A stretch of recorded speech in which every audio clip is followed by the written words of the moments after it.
Good evening, Kenton community. My name is Sabatino Samato. I'm your superintendent, and this is your video connection update. So this week in our video connection, we're going to highlight all those sections from the text connection so you could decide to go read about more information that's happening through our district. In the first part of our text connection, we go through the capital project update.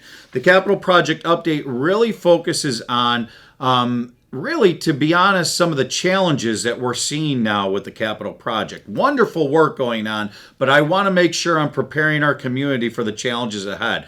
Actually, part of that update is really encouraging people to also tune in to the board meeting this Tuesday evening, our Board of Education meeting, where my district update will focus on capital improvement. So once again, tremendous work going on throughout the district, but some of the inevitable challenges that we see as a result of just where we've been in our society for the past couple years. So that's our first section.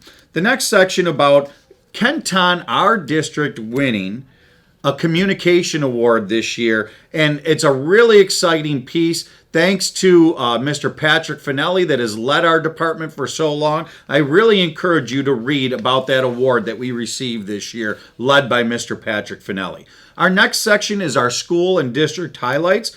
We have a section there about Kenton and kids escaping drugs to host a social media presentation. Lindbergh Elementary and a couple of students, Kira Frankie and Eva Asiadlo, got the great opportunity to ride a fire truck home. Our Board of Education and myself, when we visited Franklin Middle School, our monthly visits to school buildings as a group, we have a little section on that. Food service distributing harvest boxes to our community. Hoover Middle School hosts a student staff kickball game.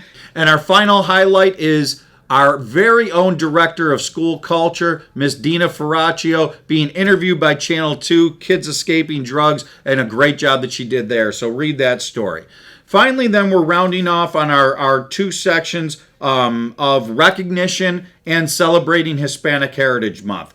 In our recognition this week, we have Miss Chloe Kibbe, and we're recognizing her. She is a tremendous fifth grader at Hoover Middle School who really is devoted and has really dedicated herself to supporting children and adults who are struggling with arthritis. A wonderful piece there. Read about Chloe, the best. Just an example of the best that Kenton has to offer. And then, once again, finishing off with our Celebrating Hispanic Heritage Month.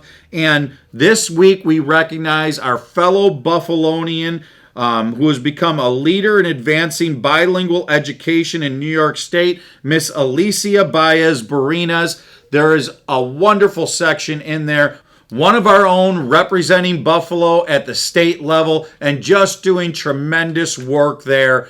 Please read that section on Miss Barinas. What a wonderful job. And that's where we finish this week for our connection.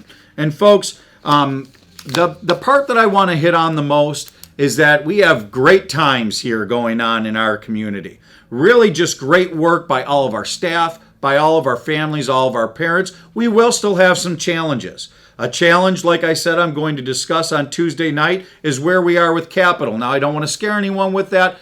As I stated before, great things with capital, but in full transparency, I want to make sure everyone knows all the challenges that we're facing as well.